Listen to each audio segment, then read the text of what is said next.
see you've already sold some of my toys. That was naughty of you. I thought you were beautiful when I drew that. The impossible acme of perfection. I must have been mad. Or did madness come on me afterward? We may never know. We may never know.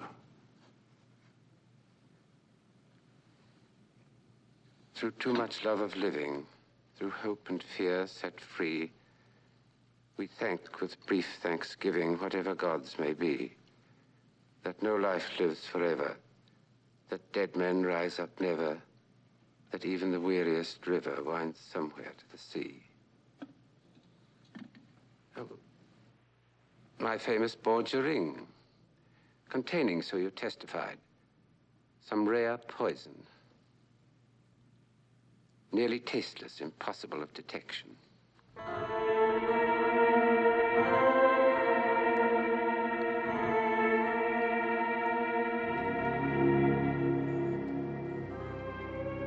Well, dear wife, shall we drink together in farewell to the past?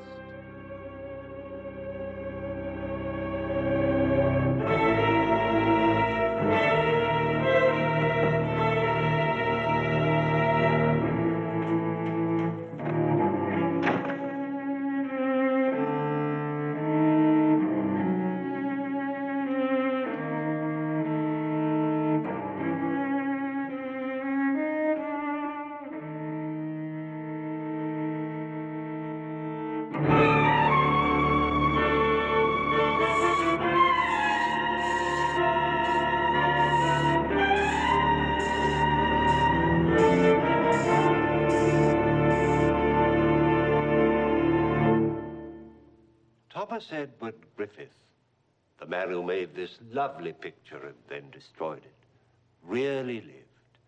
He was a writer, a painter, and a critic. Now, in each of these arts, he displayed talent.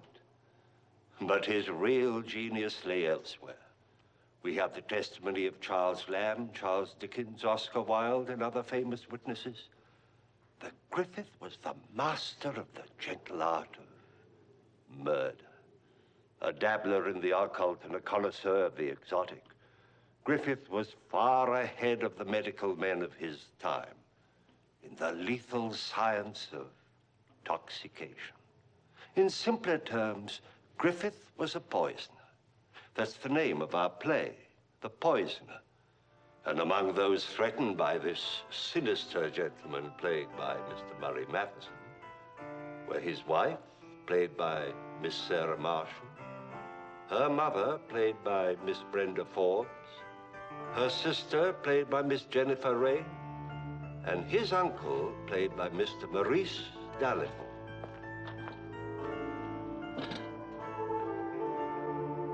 Oh, by the way, if in the course of our story someone brings you a cup of tea or a spot of brandy, I suggest you let them take the first sip.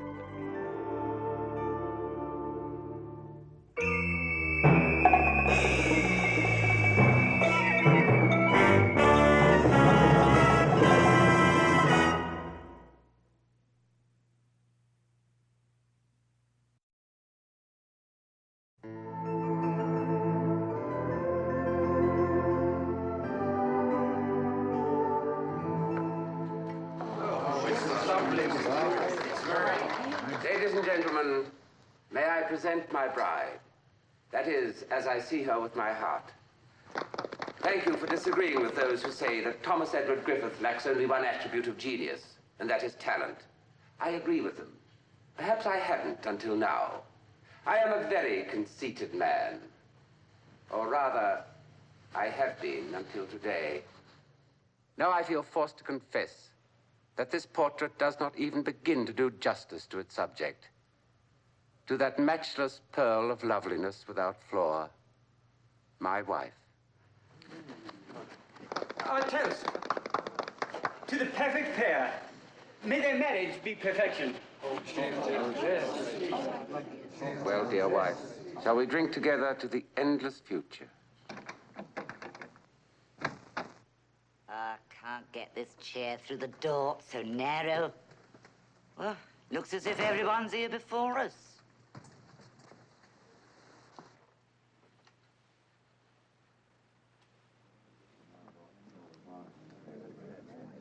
Didn't even invite us to the wedding. You ought to be ashamed. So you're the bridegroom. Who are these people? Oh, this is my mother. And this is my sister Helen. Your mother and your sister. I think we should be going. Thank you, Mr. Larrymore.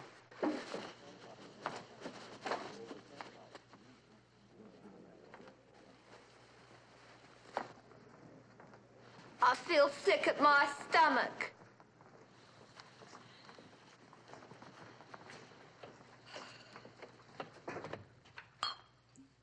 I didn't expect them until tomorrow. I didn't expect them at all. I should have told you they were coming. Yes, you should have told me. They have nowhere else to live. Mother sold her house, that was all she had, and that and a small income and debts. Helen's illness has taken a terrible burden on Mother.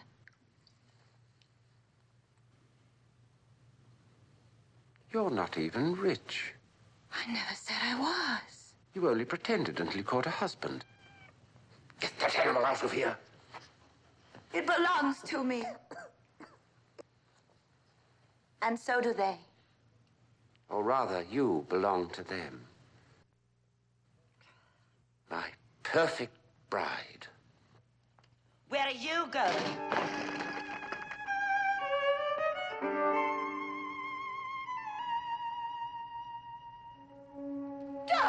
Don't you dare touch Mama.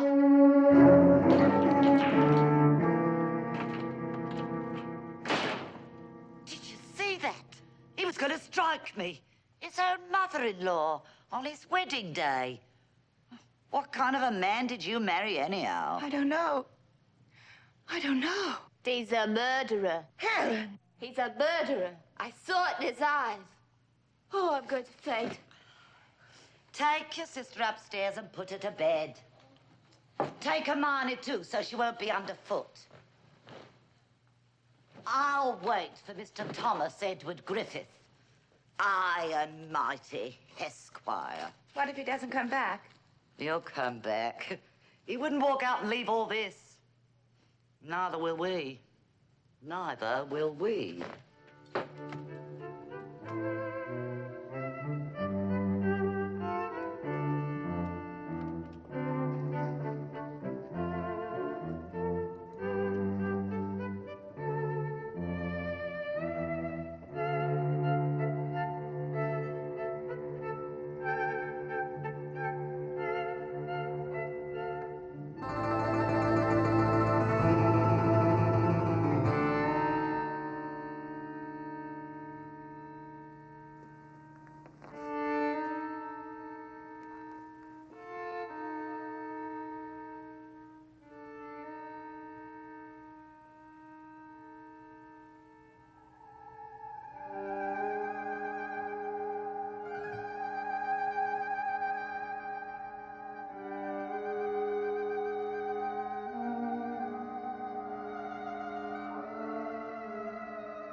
Who is it?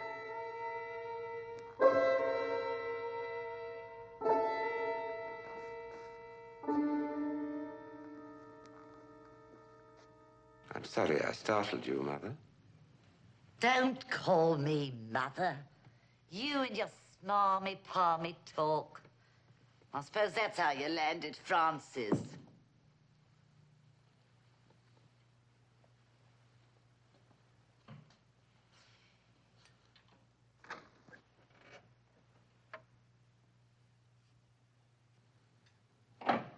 I suppose you think you can get me drunk.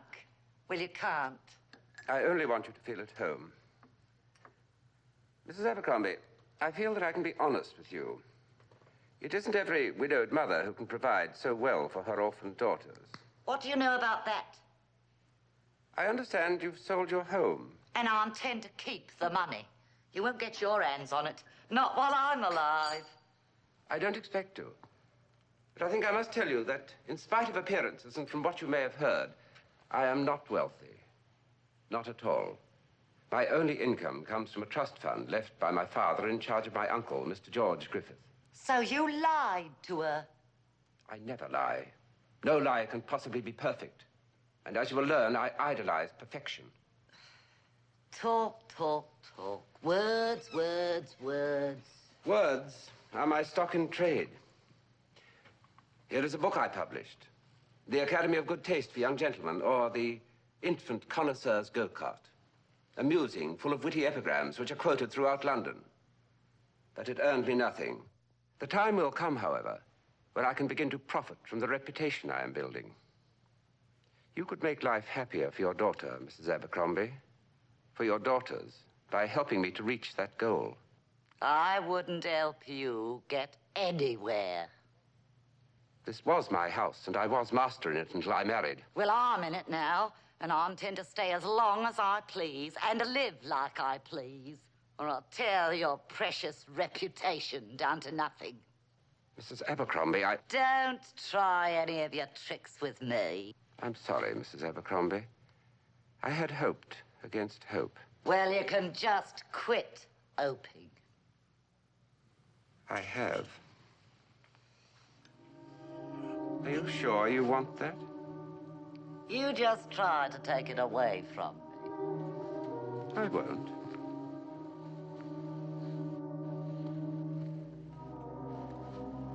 Good night, Mrs. Abercrombie. Good riddance to bad rubbish. Yes, good riddance.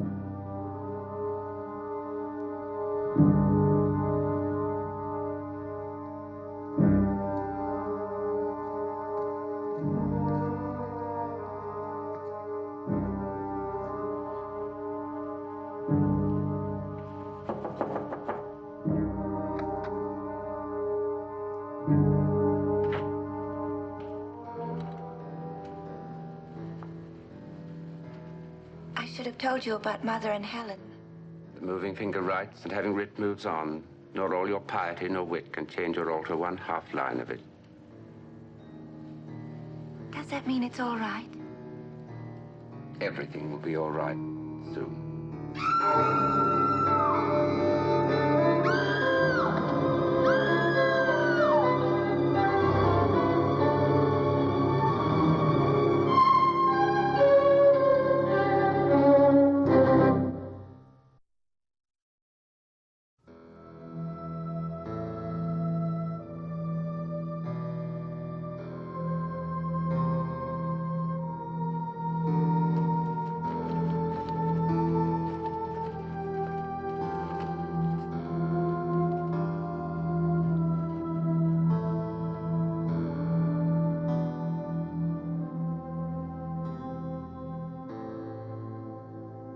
She's dead.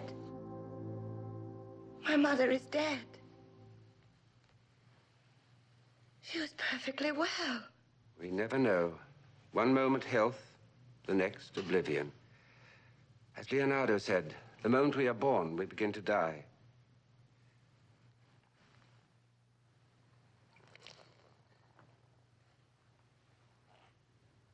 We won't say anything about this to anyone. People would talk. Won't people talk anyway?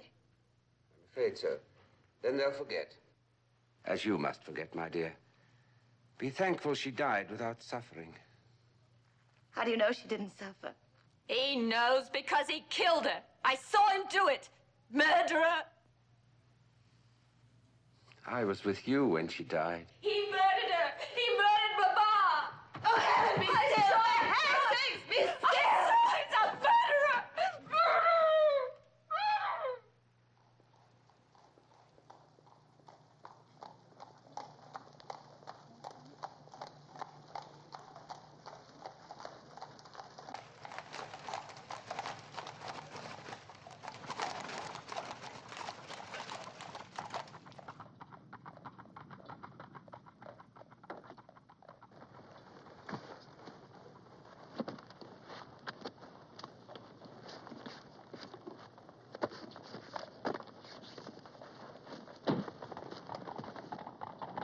This is my husband, Mr. Griffith. This is Mr. Proctor. He was my mother's attorney. Very kind of you to bring Mrs. Griffith home. I have some business to discuss with you, Mr. Griffith. Well, come in. Come in.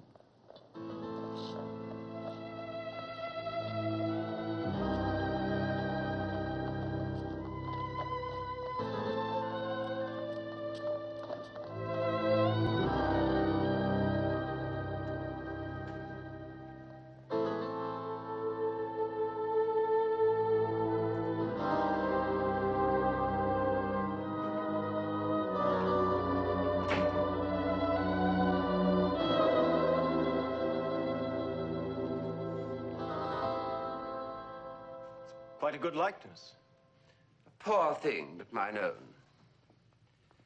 You say you had some business with me, Mr. Proctor?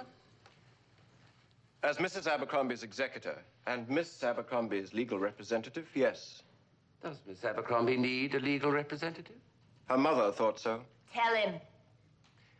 I'm afraid this is going to be very disappointing to you, Mr. Griffith. Why, Mr. Proctor? I know a good deal about your financial affairs. Do you? As it happens, our law firm has had business dealings with your uncle, Mr. George Griffith. And my uncle talked of his black sheep nephew, as he always does. Not favorably, I'm sure. I take it you've already quoted my uncle in extenso to my wife and Miss Abercrombie? I considered that to be my duty. You're a very dutiful young man. I try to be. The late Mrs. Abercrombie was a wise and forethinking mother. De mortuis nihil nisi bonum. What? Oh, I thought all good lawyers knew Latin. Of the dead, speak nothing but the best. I would scarcely expect even you to speak slightingly, especially under the circumstances. In any case, Mrs. Abercrombie placed her estate in trust, with the proviso that it should go entire, free of any claims by creditors, to whichever of her daughters remained unmarried at the time of her death. She did this in the belief that her married daughter would be amply provided for by her husband. And you doubt my ability to support my wife in the manner to which I had just begun to accustom her. I'm only saying, Mr. Griffith, that I shall do everything in my power to see that no claims by your creditors deprive Miss Abercrombie of the estate which now belongs solely to her. Have I made myself clear? You have, indeed. I feel faint. I'll take you upstairs.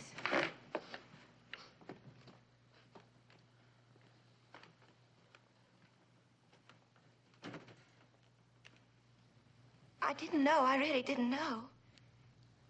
My perfect wife.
I've been watching for you. Why? Your uncle is here. Why? I thought perhaps if we could talk to him. We? I am your wife. My perfect wife.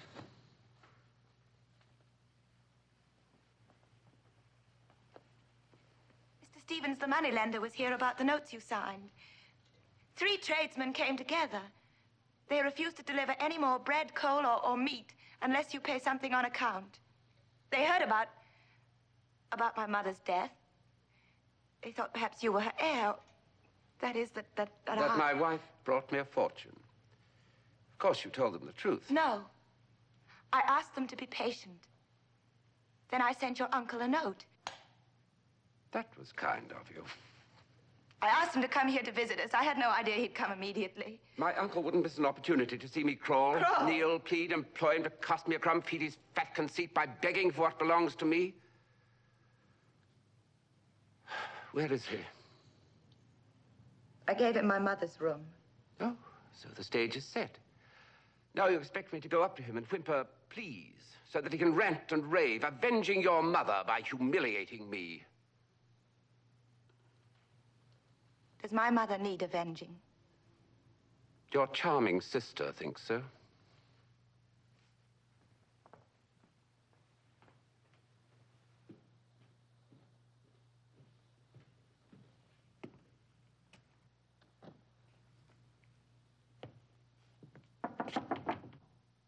Come in.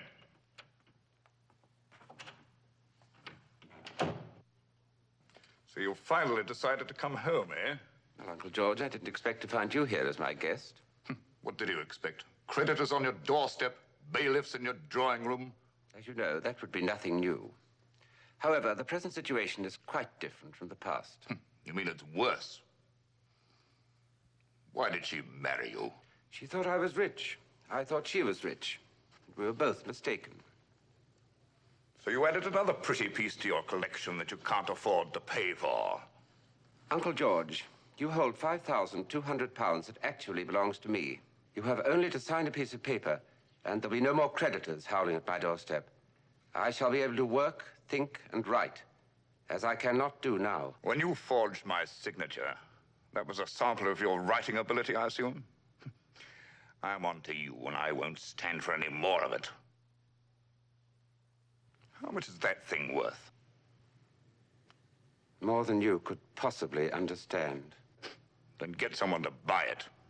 Sell off the fancy-dancy this and that you've filled your house with. There must be some fools who can afford their foolishness, but you can't. Nothing in this house is for sale. Since when did beggars get to be choosers? Since when did you get to be God, with the right to judge, condemn, to doom? This is the last time I shall ask you to help me. I've told you what to do. If you don't want to do it, it's your bad luck and not mine. Are you sure, Uncle George? Are you sure? You'd better not threaten me. Otherwise, you'll never get a penny. Never is a very long time.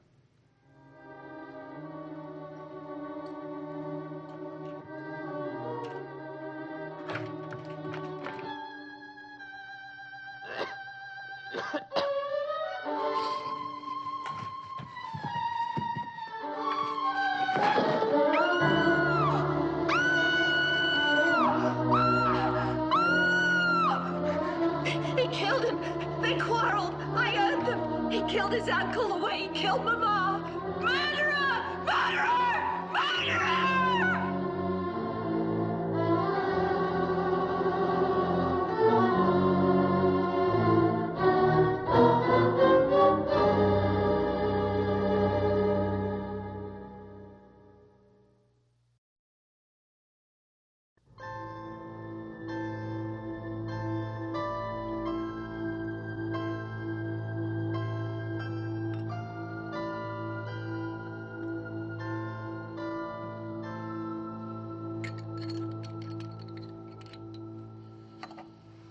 He's to drink that, all of it, when he wakes. He'll be right as rain in a day or so. Probably outlive all of us. Constitutionally, he's sound as English oak. And, as I imagine you've noticed, as hard to bend or break.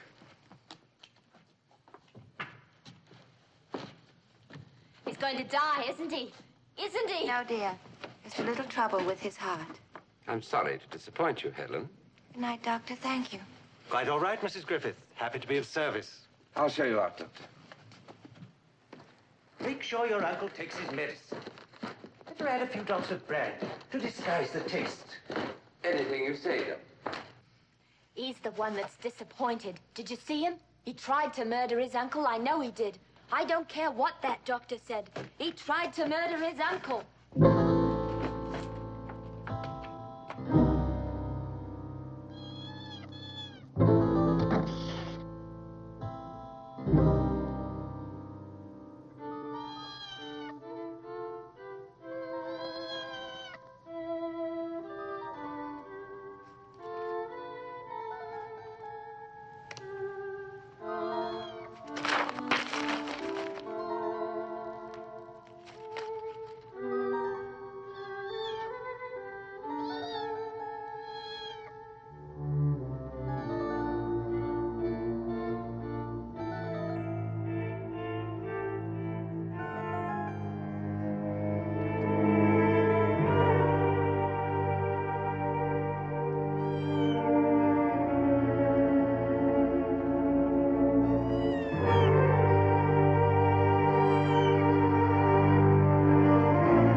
Uncle George.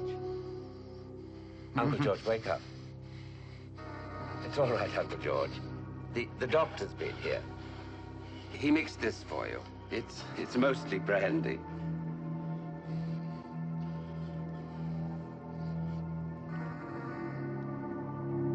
You ought to drink all of it. Doctor's orders.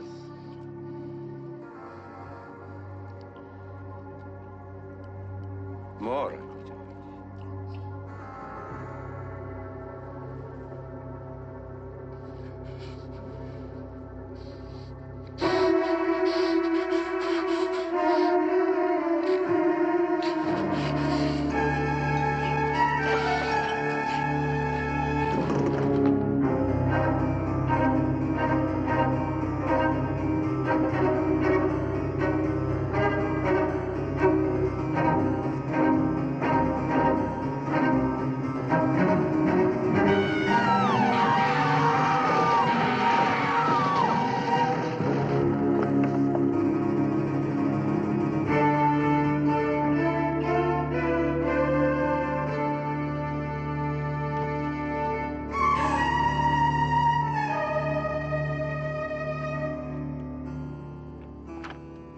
Dozed off. I thought I heard a noise.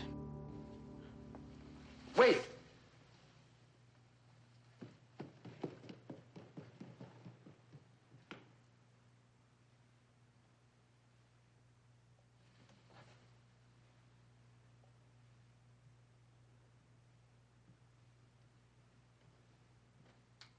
Helen should have been more careful, shouldn't she? She called you a murderer. It would be very wrong of me to hold her accountable for things said under the stress of shock and sorrow. The money comes to me now. You know that, of course. This is hardly the time to talk about such matters with your poor sister lying there.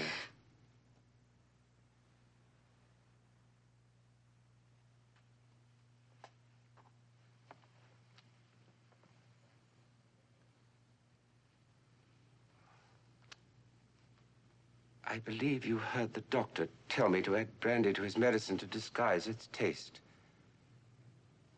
Yes, I heard. Uncle George must have waked just now while I was dozing and smelled the brandy. He loved brandy. Strange. In the same night, in almost the same moment, my uncle and your sister. But first, my mother. She loved brandy, too. You hated her. You hated Helen. You hated your uncle. Hate is a small and ugly word for a smaller and uglier emotion. You even hated my cat. A few drops of spilled brandy lapped up from the floor wouldn't kill a cat.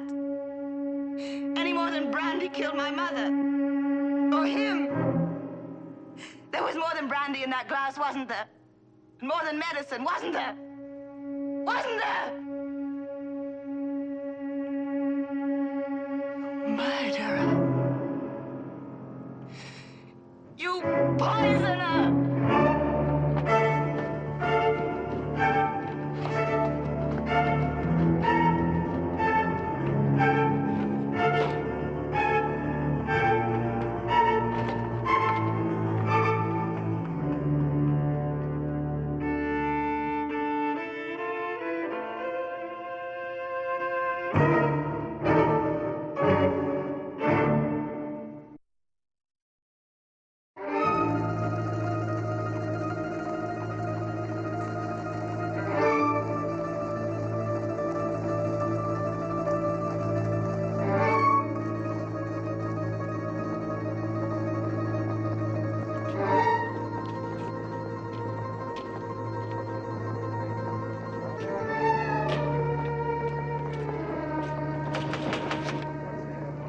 Move along there! Move along! Wherever he's run to, they'll find him. You're safe from him, I promise you.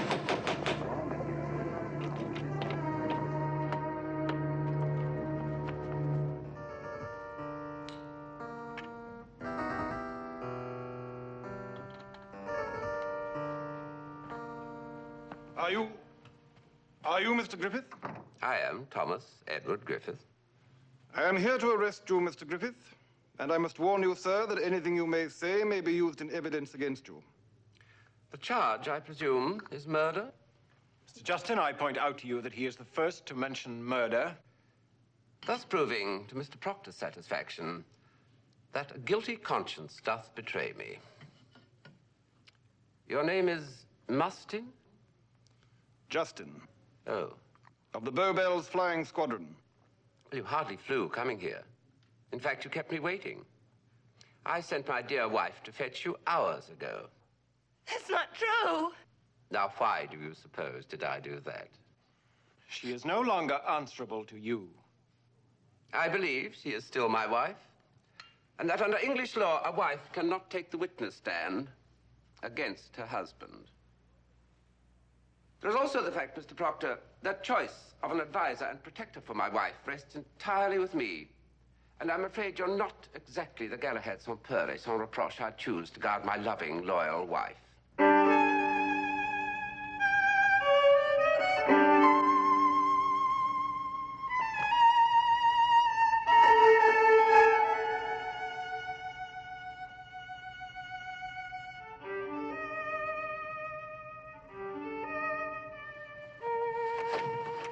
Her neck is broken.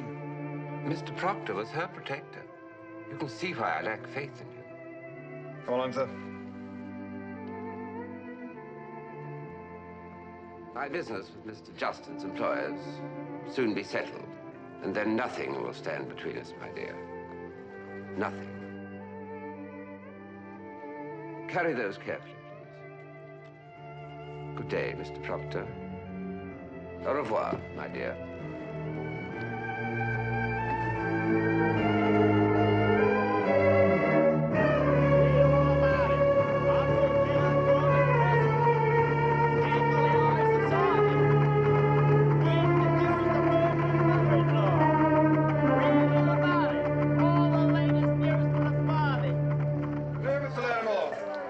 Mr. Griffith needn't be locked up in the midst of all this. If he'd confess and throw himself on Her Majesty's mercy, he could be moved to better quarters. And from there to execution, Doc? And what else can a murderer expect? He's in there.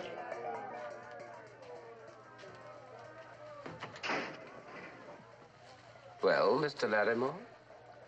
I came as soon as I heard. You needn't have hurried. I thought I would find you in deep distress. No interesting experience distresses an artist or a writer. And since I am both, or neither, depending on the point of view, my enemies or mine. As a matter of fact, I am much respected here. Not because I am called a poisoner, but because the other prisoners think my crimes earned me £10,000. That makes me their hero, since their own sins were so much less profitable.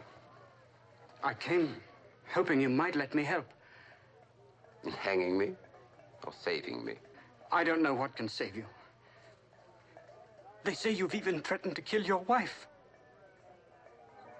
No painting is finished, Mr. Larimore, until the last brushstroke is applied. I don't understand. No, of course you don't. Good night, Mr. Larimore. Oh, Mr. Larimore, be so kind as to give my wife a message. Say to her that I'm sure it will be only a few days before I can come to her, and we can resume settlement of matters which remained unresolved when she and Mr. Proctor brought Mr. Justin to arrest me.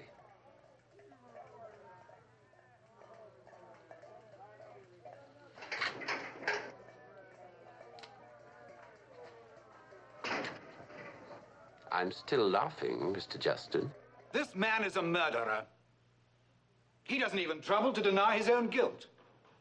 He rests his defense on mockery and on a crooked game of confusion and obfuscation and on a claim of reasonable doubt. What doubt can there be? When an innocent man is accused, he reacts with anger and indignation. You, Mr. Griffith, manifest only contempt and cynicism. Your attitude alone convicts you. I beg your pardon, Sir John. My lord, may I speak? You may speak. The prosecutor demands your ruling that I must stand trial for my life. But it seems to me, although perhaps I'm a little prejudiced, that he destroys his own case by his summary of it. I have been told the corpses of my departed uncle and my wife's lamented mother have been exhumed, examined for some trace of deadly poison. Yet the prosecutor offers no testimony that these autopsies were rewarded. As far as he can prove, both my generous Uncle George and our beloved Mother Abercrombie died of natural causes. Is that not true? So Sir John must content himself with the claim that I possess some deadly, unknown drug. Oh, really now? Do you believe a jury will credit me with such satanic mastery of the fine art of murder? I submit.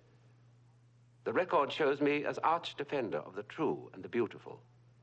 These gentlemen describe me as arch-poisoner, but they cannot name the poison. And they pile suspicion on suspicion, but they cannot produce plain facts. My lord! Deny it, Sir John. As sworn servant of Her Majesty and upholder of the laws of England, deny there is reasonable doubt. That is for the jury to decide. But do you dare to face a jury with ramshackle, paste and scissors, circumstantial evidence, that and nothing more? My lord, I submit that...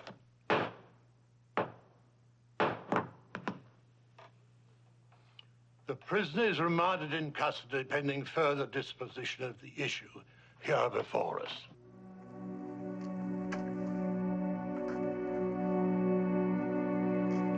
Come along now, Mr. Griffith.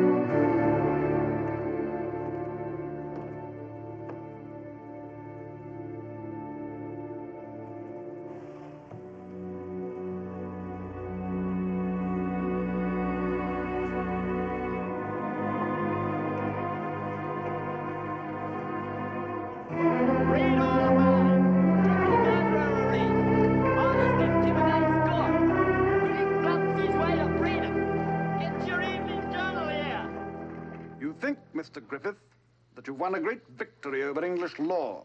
Being free and clear by Lord Danforth's decision is hardly a defeat. It isn't over, Mr. Griffith. It can't be over. I beg to differ. There's a statute concerning double jeopardy. Having been arraigned and charged, and Her Majesty's Chief Justice having ruled there was not even sufficient evidence to place me on trial, I cannot be charged again for the same alleged crimes. All London is up in arms against you, Mr. Griffith, and I shan't consider my duty as done until you are penned and punished. The baffled bloodhound baying at the unreachable moon. What's that? A draft on my uncle's bankers, payable when I come into my inheritance. I would like you to divide it among my fellow prisoners, so that they shall have pocket money for their long voyage to the prison camp in Australia. Goodbye, Mr. Justin.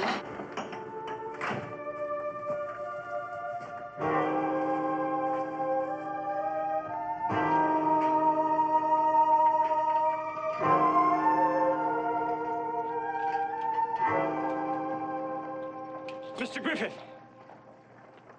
Well, Mr. Larrimore, I didn't expect to see you again. I owe you a debt and I'm trying to pay it. Please, Mr. Griffith, don't stand talking. The news of your release is being shouted in the streets. A mob is forming, armed with clubs and stones. Here's money, all I have. I've paid the coachman. Hurry, Mr. Griffith. So a lamb becomes a lion, and for the sake of a serpent. You've paid the coachman. You've paid me 1,000 times over for favors that cost me no more than a few well-chosen words. But still, I must disappoint you, Mr. Larrimore. I cannot run off and hide. I have a rendezvous to keep. I beg you, Mr. Griffith, do not go to your wife. Did she send you here to plead her cause? I'm thinking only of you. You were on a pedestal. Now you've fallen, as Lucifer fell. But still, something might be saved. I beg you, Mr. Griffith. The mob is coming. They'll stone you, Mr. Griffith. They'll hang you if they can. Go before it's too late.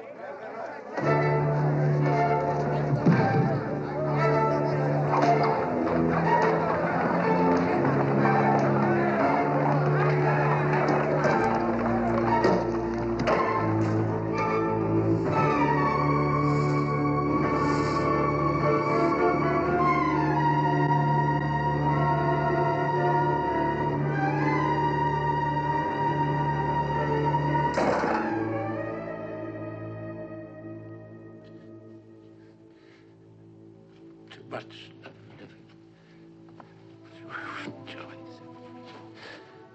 We thank with thanksgiving. Whatever God's may be.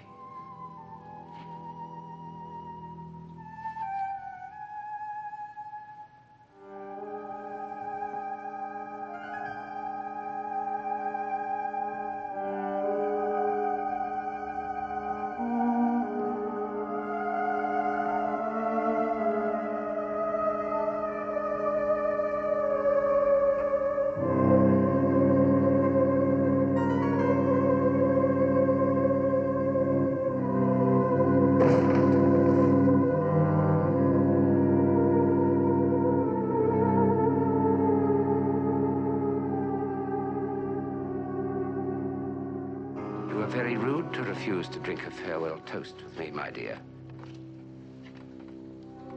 They will cry, you killed her. I will say, she chose a quick death by her own hand in preference to life with a husband she ruined when she called him Griffith the poisoner. And another case of reasonable doubt. You have no other choice, my dear. This or unbearable agony infinitely prolonged.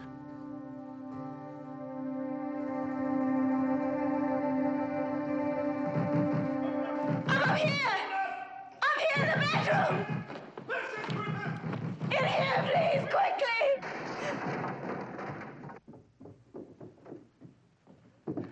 I'm here to arrest you, Mr. Griffith.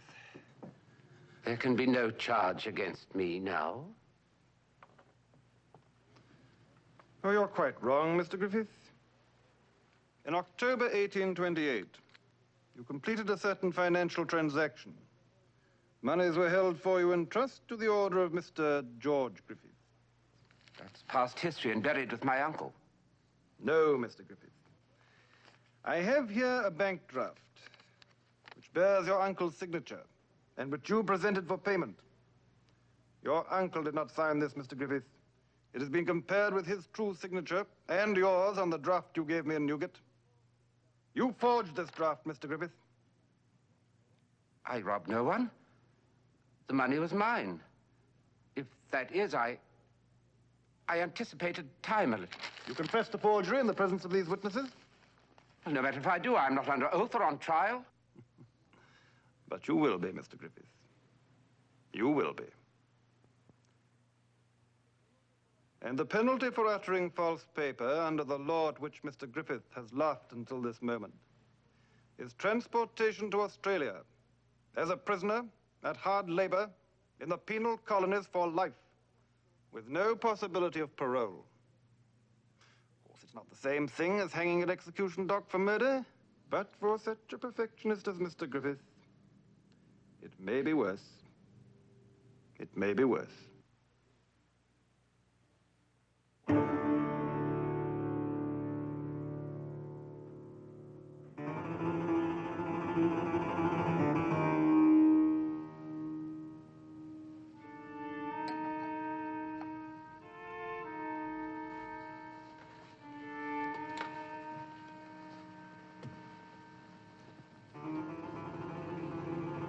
That no life lives forever. Dead men rise up never. That even the weariest river winds one.